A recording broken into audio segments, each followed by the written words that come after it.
Hello guys, centre plate எப்படி எடுக்கலாம்னு சொல்லி பார்த்துக்கலாமா? ஸோ நம்ம செகண்ட் பின் பண்ணியிருந்த இடத்துல ஆஃப் ஜான் விட்டு தான் நம்ம அயன் பண்ணிப்போம். ஸோ தேர்ட் பின்னும் ஃபோர்த்து பின்னு தாங்க சென்டர் பிளேட்டுக்கான அளவு.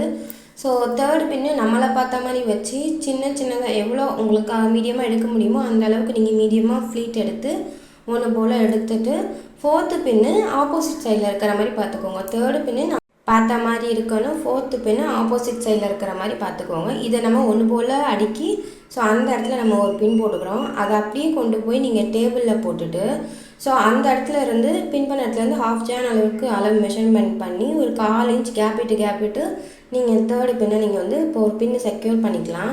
ஸோ அப்படி பண்ணும்போது என்ன ஆகும்னா கீழே நமக்கு ஃப்ளீட் வந்து அழகாக எடுத்து கொடுக்கும். ஸோ நான் இங்கே பின் பண்ணிவிட்டு நான் இங்கே எடுக்கும்போது கையில் சும்மா நார்மலாக எடுக்கும் போதே ஃப்ளீட் ஒன்று போல் வந்துடும்.